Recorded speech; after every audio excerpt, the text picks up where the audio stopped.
Hello and welcome back once again to the Wrestling Group. I'm your host Ryan, and today we are looking at the AEW Grand Slam Mexico. That's right, this is our preview and predictions video where I will look at all 8 matches on the card and I will give you my predictions, and then you can give me your predictions down below, and then we'll compare to see who is close. That's right, 8 matches on the card tonight. It's a special episode of Dynamite. We've had Grand Slam Mexico before. We've had Grand Slam Australia. We know AEW is where the best wrestle, and it's on the road to the biggest pay-per-view of the year. That's right, pay-per-view of the year, not PLE, which is All In at Wembley Stadium. So let's take a look and see where we are. So we have a triple threat match to start. Andrade El Idolo, the newly crowned AEW National Champion, he's going against former TNT Champion Tommaso Ciampa and former Ring of Honor Television Champion in Commander. And the three of these are facing off to see who gets the #1 spot in the Casino Gauntlet match at AEW All In. So obviously that is the Gauntlet match where it starts with 2 people in the ring. And then keeps going until someone gets a pinfall. So we'll start with 2 and then 3 and then 4 and then 5 until someone gets a pinfall and picks up the victory. This is for the #1 spot, so obviously the earlier you are in the match, it actually benefits you. It's not like with a battle royal where you want to be the latest one in. This is a gauntlet, so you know you could literally pin the first person in the ring and no one else has to come out. So the earlier you're in the match, the more beneficial it is to you. Obviously you want to try and get a pinfall before, say, 10 people come in or whatever. So you know you've got, like, say, the national champion Andrade. He's had an absolute storming in 2026 since returning to AEW. You've got Tommaso Ciampa, obviously, like say, former TNT champion. He literally feels like he's been in AEW now since the beginning. He's come in, slipped straight in, and he's gone against some of the best in AEW. And then we've got Commander, who is probably my favourite luchador at the minute. I absolutely love him. The way he runs across the ropes is fantastic. Some of the moves he can do is just brilliant. So, like I say, it's not for Andrade's belt, which I thought it was originally, but it's not. It's for the #1 spot in the Casino Gauntlet. To be honest with you, I'd like to see Tommaso Ciampa win this. I'm going to go for.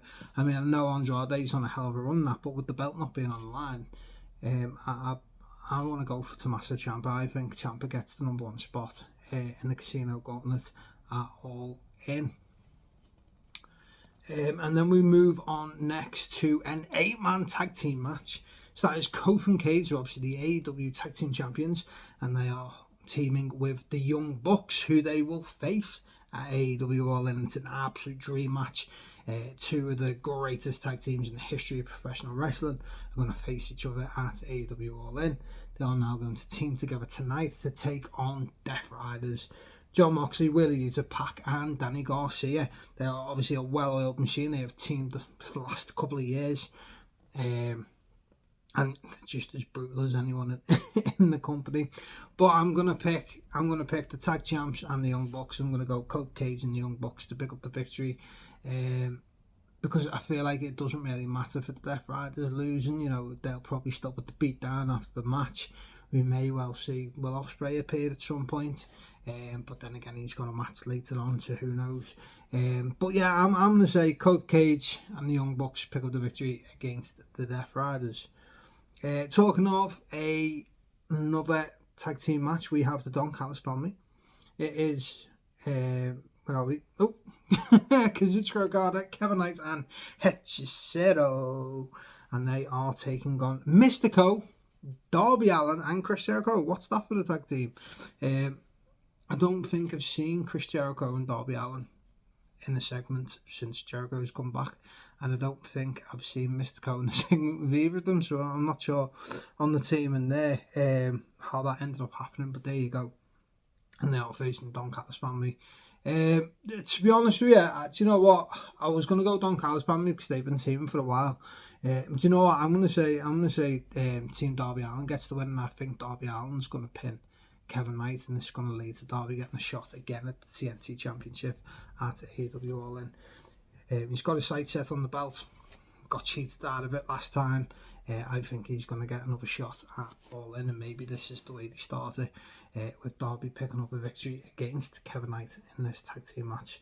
So I'm going to pick the face team to win. And we go on to another tag team match, and we have The Demand. How do we do this? That one. The Demand.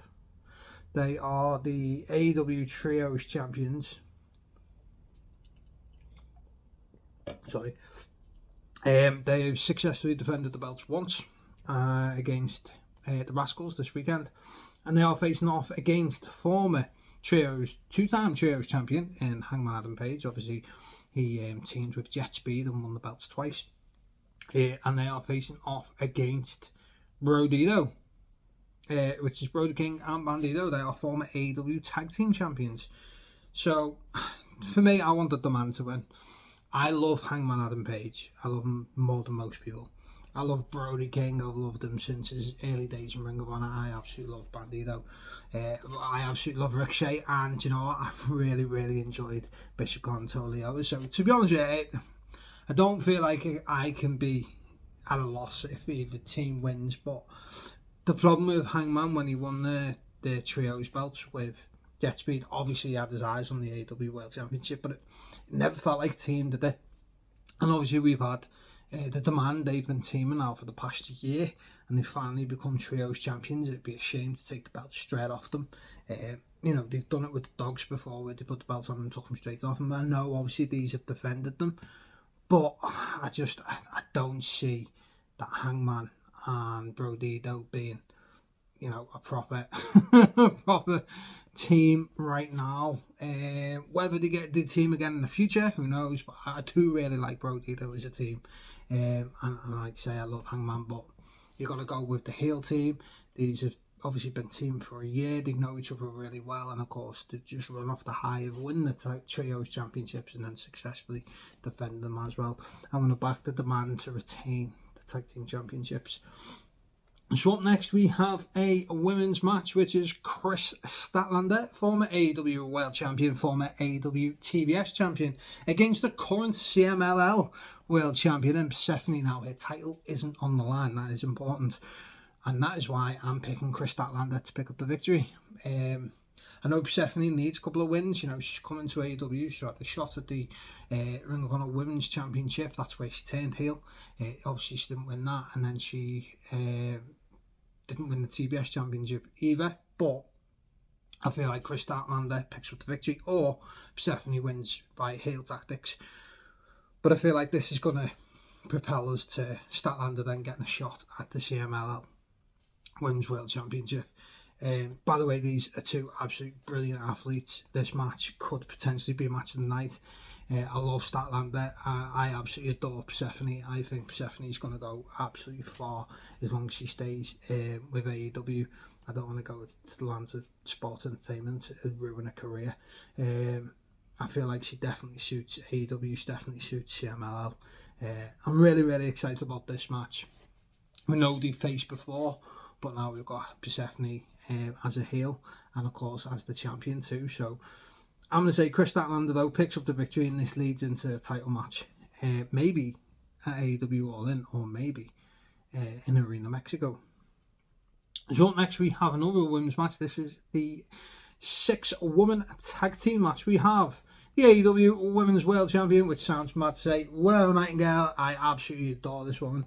And the Brawling Birds. I do not adore these women. They're alright, they're okay. And Mercedes Moné, who I love ever since coming into AEW, wrestling in CMLL, wrestling for New Japan. She has stepped up and she's put on absolute clinic matches. And she's teaming with Divine Dominion. Unfortunately for me, I've just not been a fan of theirs. I think, you know, they took a step back from where Harley and Willow were with the tag team championships. You know, they've been doing squash matches, they've been doing a 5-minute challenge, and that I'm just not a fan of it. I'm quite happy for the reign to be over, to be honest. Do you know what I'm going to say? I think it's a hard one, this. So I'd say Willow and Brawling Birds get the victory, for the simple fact is the Brawling Birds will then get their shot at AEW All In for the tag team championships. Then we have two potential match of the nights, one after the other. We have Will Ospreay, future AEW World Champion Will Ospreay, against Mark Davis. Obviously, he's just lost the AEW National Championship to Andrade El Idolo. They are facing in a Mexico City street fight, so expect blood, expect weapons. It's not PG crap. It's proper street fight. Anything can go, and as we've seen when these two have faced before, Mark Davis literally decapitated Will Ospreay to the point where the ref had to stop the match in their first singles match against each other in AEW. And then obviously in the second one, Will Ospreay had help from the Death Riders to pick up the victory. But he's no longer part of the Death Riders, so this is going to be interesting. Will we see the Don Callis family? I'd assume so. It is a street fight, no DQ. Expect shenanigans. Could we see the Elite make an appearance? Maybe. I feel like this could actually potentially be the main event. I thought that the International Championship might have been the main event, but I think this might be because I expect a hell of a lot of shenanigans to happen afterwards. But I'm saying Will Ospreay picks up the victory. You can't have Will Ospreay lose because he's going to go on to AEW All In and become AEW World Champion. So that takes us to the last match of the night, and it is the Proto-Star Cal Fletcher against Speedball Mike Bailey for the AEW International Championship. We've seen these two face off before. Speedball picked up the victory the first time. Cal picked up the victory the second time. Cal is now obviously the international champion, and by the way, that belt suits him so well. But I expect Cal Fletcher to retain here. I'll expect him to go into AEW All In with the international championship and probably face Okada and Takeshita in a three-way. But I again, could potentially be a match tonight. I absolutely love Speedball Mike Bailey. I absolutely love Cal Fletcher. So I'd say I absolutely love everyone on AEW because I do. It's my company. I love it to death. But there you go. There are my predictions. All 8 matches. Let me know your predictions in the comment section below, and then we can compare and see who got closer. I expect it's going to be a fantastic match. I expect it to probably be about 2.5, 3 hours long. I wouldn't expect it to just be the 2 hours with the 8 matches on there. But it's going to be phenomenal. And then we're on the road to AEW All In, and I am so excited for that. I feel like for a lot of companies that aren't doing great at the minute, their own fans are saying that. That's not me. Their own fans are saying they're not doing great. AEW's on the off. I absolutely love it. I can't wait. I genuinely am excited to watch AEW every week. I would watch it every night if it was available to watch. That's why I watch CMLL and I watch New Japan, because they integrate all the companies together, don't they? So, but yeah, it's going to be great. So let me know in the comment section down below. And of course, if you haven't already, please do like, follow, subscribe, and comment. Thanks.